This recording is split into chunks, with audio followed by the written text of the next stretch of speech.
Hello world. आज बात करेंगे हम इंपोर्ट्स इन सॉलिडिटी की। तो इंपोर्ट्स आपको काम आता है कि आप जो है सॉलिडिटी के अंदर अपनी फाइल्स को मैनेज कर सकते हैं, और जो काम आपने दूसरी स्मार्ट कॉन्ट्रैक्ट्स के अंदर दूसरी फाइल्स के अंदर कर रखा है वो अपने करंट कॉन्ट्रैक्ट के अंदर उसे इस्तेमाल कर सकते हैं। तो आपका काम भी ज़्यादा नहीं होता। मिसाल के तौर पे आप वहाँ से अगर कॉपी करेंगे और पेस्ट करेंगे तो आपकी जो करंट कॉन्ट्रैक्ट की फाइल है वो बहुत ज़्यादा बढ़ जाएगी। तो उसके लिए क्या होता है कि हम पुराने कॉन्ट्रैक्ट में से चीज़ यहाँ पर इंपोर्ट कर लेते हैं और उसको यहाँ पर इस्तेमाल कर लेते हैं, तो हमारी जो है कॉन्ट्रैक्ट की लेंथ भी नहीं बढ़ती, और हमें पुरानी जो दूसरे कॉन्ट्रैक्ट्स के अंदर फंक्शनैलिटी है वो हम अपने पास इस्तेमाल भी कर सकते हैं। तो मिसाल के तौर पे ये हमने एक कॉन्ट्रैक्ट ले लिया हेलो वर्ल्ड का। यहाँ पर ये एक ग्रीड का वेरिएबल बना हुआ है, स्टेट वेरिएबल। तो आइए देखें इस फाइल को हम कैसे इंपोर्ट कर सकते हैं और इसको यूज़ कर सकते हैं। तो हम यहाँ लिखेंगे इंपोर्ट और स्ट्रिंग खोलेंगे और डॉट स्लैश का मतलब होता है करंट फोल्डर, जिस फोल्डर में आपकी ये इंपोर्ट डॉट सोल वाली फाइल है उसी फोल्डर के अंदर फिलहाल मेरे पास हेलो वर्ल्ड भी है, तो मैं यहाँ लिख दूंगा हेलो वर्ल्ड। अगर कहीं और होता हेलो वर्ल्ड सोर्स सोल की फाइल तो मैं वहाँ पूरा यहाँ पर पाथ दे रहा होता उसका। तो अभी फिलहाल ये इसी फोल्डर के अंदर है, तो मैं इसको यहाँ पे कंट्रोल एस से कंपाइल हो गया, इसका मतलब है ये इसको मिल गया, अदरवाइज ये एरर कर देता। तो अब मैंने इंपोर्ट करा लिया है। अब यहाँ पर इसको यूज करने का, इस वाले कॉन्ट्रैक्ट को यूज करने का दो तरीका है। एक तो ये कि आप इस कॉन्ट्रैक्ट को यूज करने से पहले इसको डिप्लॉय कर दें। सही है, इस कॉन्ट्रैक्ट को आप डिप्लॉय करें और फिर उसको इस्तेमाल करें। तो वो कैसे होगा? वो ऐसे होगा कि हम यहाँ लिखेंगे सबसे पहले इस कॉन्ट्रैक्ट का नाम, ये कॉन्ट्रैक्ट की एक डेटा टाइप बन जाएगी, और मैं यहाँ पे लेट से यहाँ पे लिख लेता हूँ एच न्यू हेलो वर्ल्ड। ये जब भी हम इस तरीके से किसी कॉन्ट्रैक्ट को कॉल करवाते हैं तो इसका मतलब है आप यहाँ पे जब भी ये कॉन्ट्रैक्ट इंपोर्ट कॉन्ट्रैक्ट डिप्लॉय होगा तो उस वक्त ये हेलो वर्ल्ड का कॉन्ट्रैक्ट भी डिप्लॉय हो जाएगा। और फिर आप इस एच के जरिए यहाँ पर जो भी नाम होगा उसके जरिए इस कॉन्ट्रैक्ट के सारी फंक्शनैलिटी को एक्सेस कर सकते हैं।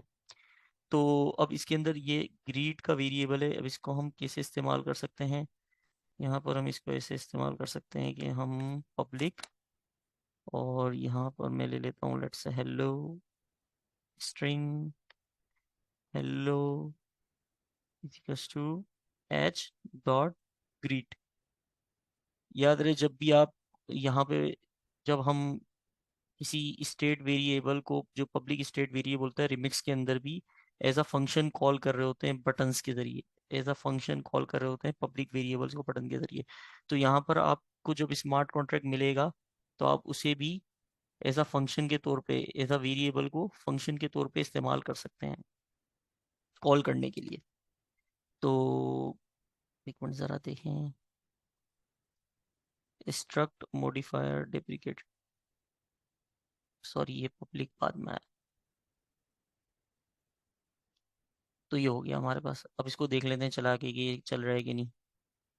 तो हमने इसको डिप्लॉय किया और यहाँ पर आए, और ये हेलो चला है आपके पास। आगे देखें हेलो वर्ल्ड, हमने हेलो वर्ल्ड कहीं डिफाइन नहीं किया, हेलो वर्ल्ड यहाँ लिखा हुआ है तो यहाँ पर आया है। तो देखा आपने किस तरह आप अपने कॉन्ट्रैक्ट के अंदर दूसरे कॉन्ट्रैक्ट्स को इस्तेमाल कर सकते हैं। ये तो एक तरीका था कि आपने यहाँ पर न्यू करके एक कॉन्ट्रैक्ट दोबारा जब ये कॉन्ट्रैक्ट डिप्लॉय होगा तो ये हेलो वर्ल्ड का कॉन्ट्रैक्ट भी डिप्लॉय हो जाएगा और इसका रेफरेंस इसके अंदर आ जाएगा, और इसके ज़रिए आप सारी फंक्शनलिटी एक्सेस कर सकते हैं। अच्छा, इसमें एक बात ये भी है कि आप इसके एक से ज़्यादा ऑब्जेक्ट बना सकते हैं।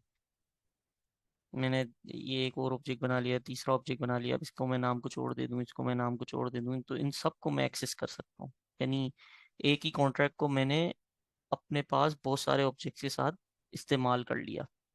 तो यूज़ केसेस हैं बहुत बहुत सारे इसके। अब हम देखते हैं दूसरा तरीका कि हम इस वाली को इस वाले कॉन्ट्रैक्ट को अपने कॉन्ट्रैक्ट के अंदर कैसे इस्तेमाल करेंगे। और ये तरीका ज़्यादातर इस्तेमाल होता है, वो ये कि हम इसको इनहेरिट करवा लेते हैं।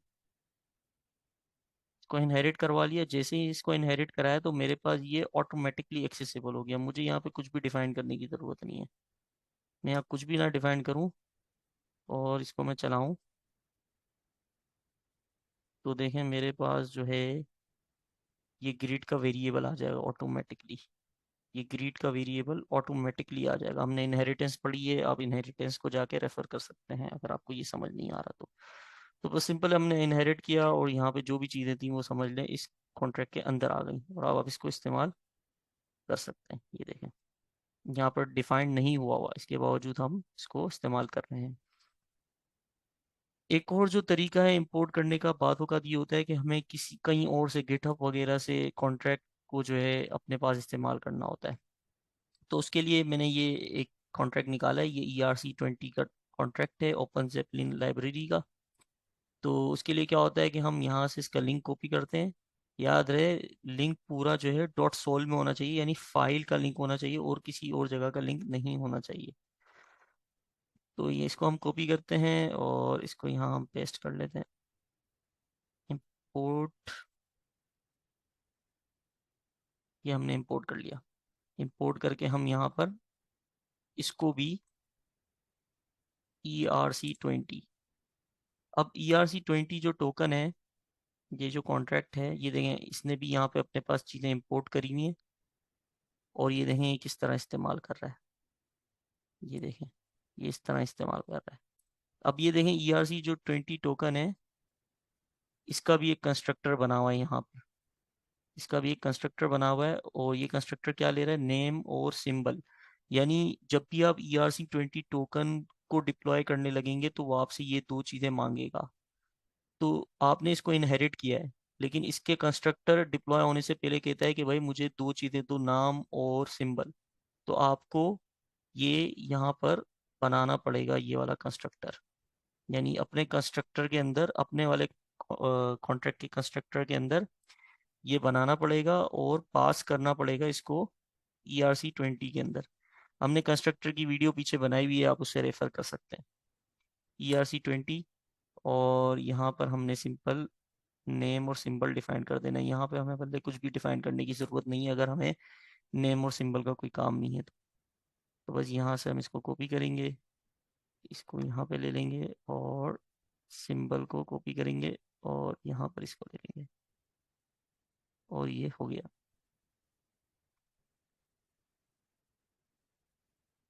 कोई एरर दे रहा है, सिंपल नाम और सिंबल आपके कॉन्ट्रैक्ट कंस्ट्रक्टर में आया, आपके कॉन्ट्रैक्ट के अंदर, और फिर इसको आपने पास कर दिया ERC20 में। तो क्या होगा, ERC20 ERC20 का जो कॉन्ट्रैक्ट है वो भी डिप्लॉय होने के काबिल हो जाएगा।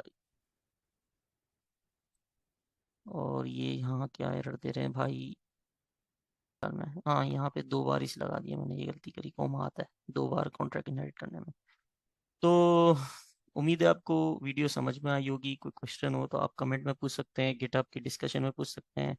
थैंक यू सो मच, मिलते हैं नेक्स्ट वीडियो में।